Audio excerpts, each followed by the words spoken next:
नमो भगवते वासुदेवाय नमः। श्री हरि विष्णु के चरणों में मेरा कोटि कोटि प्रणाम और उनके भक्तों को भी मेरा कोटि कोटि प्रणाम। तो ये परमा एकादशी जिसकी व्रत की कथा और पूजा विधि में लेकर आई हूँ, जो आप देखेंगे और सुनेंगे तो आपको भी पुण्यों की प्राप्ति होगी। कथा सुन लेने मात्र से ही आपको पुण्य प्राप्त हो जाते हैं, क्योंकि यह परमा एकादशी 3 साल में एक बार आती है, जो हमारे सारे कष्टों को दूर करने वाली दुख दरिद्रता की समाप्ति कर देती है। यह परमा एकादशी आपको और आपके पूरे परिवार को वैकुंठ लोक की प्राप्ति करवाती है। अधिक मास के शुक्ल पक्ष में पड़ने वाली यह एकादशी आपके पुण्यों को इतना बढ़ा देती है कि आपको इस लोक में तो श्री हरि विष्णु के चरणों की प्राप्ति होती ही है, वैकुंठ लोक में जाकर भी आप श्री हरि चरणों के दर्शन पाते हैं। तो इस एकादशी की कथा आप सुन अवश्य लीजिएगा अगर आप व्रत नहीं रह पा रहे हैं। सबसे पहले जान लेते हैं इस एकादशी का शुभ मुहूर्त।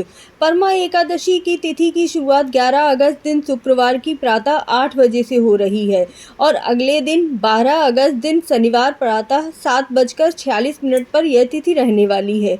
परंतु उदया तिथि के अनुसार इस व्रत को 12 तारीख को ही किया जाएगा, अर्थात आप 12 अगस्त को ही एकादशी का व्रत रहेंगे। मैंने मुहूर्त के विषय में और विशेष पूजा के विषय में जो भी पूजा आदि आपको करनी है, क्योंकि एकादशी से लेकर अमावस्या तक का समय बहुत ही विशेष है। इन सभी 5 दिनों में आपको एक विशेष तरह से पूजा करनी है, जिसकी मैंने वीडियो पहले से ही डाल दी है।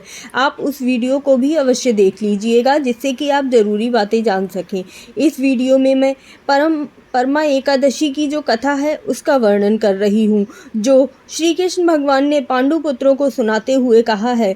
पौराणिक मान्यता के अनुसार प्राचीन काल में सुमेधा नामक एक ब्राह्मण रहता था। उसकी पत्नी का नाम पवित्रा था। वह अति सती और साध्वी स्त्री थी। पति पत्नी दोनों निर्धनता में जीवन निर्वाह करते हुए परम धार्मिक थे और हमेशा अतिथि सेवा में तत्पर रहते थे। एक दिन गरीबी से परेशान होकर ब्राह्मण ने परदेश जाने का विचार किया, लेकिन उसकी पत्नी ने कहा, स्वामी धन और संतान पूर्व जन्म के दान से ही प्राप्त होते हैं, अतः आप इसके लिए चिंता न करें। फिर कुछ दिन बाद महर्षि कौंडिन्य ने उनके घर आए। ब्राह्मण दंपति ने श्रद्धा भाव से उनकी सेवा की। महर्षि ने उनकी दशा देखकर उन्हें परमा एकादशी का व्रत करने को कहा। उन्होंने कहा, दरिद्रता को दूर करने का सुगम उपाय यही है कि तुम दोनों मिलकर अधिक मास में कृष्ण पक्ष की एकादशी का व्रत तथा रात्रि में जागरण करो। इस एकादशी के व्रत से यक्षराज कुबेर धनाधीश बने हैं, हरिश्चंद्र राजा हुआ है। ऐसा कहकर महर्षि चले गए और सुमेधा ने पत्नी सहित व्रत किया। इसके बाद प्रातःकाल एक राजकुमार घोड़े पर चढ़कर आया और उसने सुमेधा को सर्व साधन संपन्न, सर्व सुख संबद्ध एक अच्छा घर रहने को दिया। इसके बाद उनके समस्त दुख दर्द दूर हो गए। इसीलिए परमा एकादशी का व्रत करने से जीवन की तमाम परेशानियां दूर हो जाती हैं और सुख समृद्धि की प्राप्ति होती है। अर्थात परमा एकादशी व्रत करने वाले इंसान को अपार धन दौलत और यश प्राप्त होता है।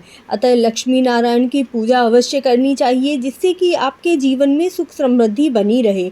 आपको यह एकादशी व्रत की कथा अगर अच्छी लगी हो और आप भी मेरी वीडियो से जुड़ना चाहते हो तो मेरी वीडियो को लाइक कर दीजिएगा और चैनल को सब्सक्राइब अवश्य कर लीजिएगा।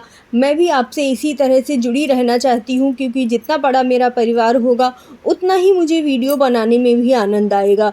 तो श्री हरि विष्णु की आप पर कृपा बनी रहे, मुझ पर कृपा बनी रहे, ऐसा मुझे भी आशीर्वाद दीजिएगा। ओम नमो भगवते वासुदेवाय नमः।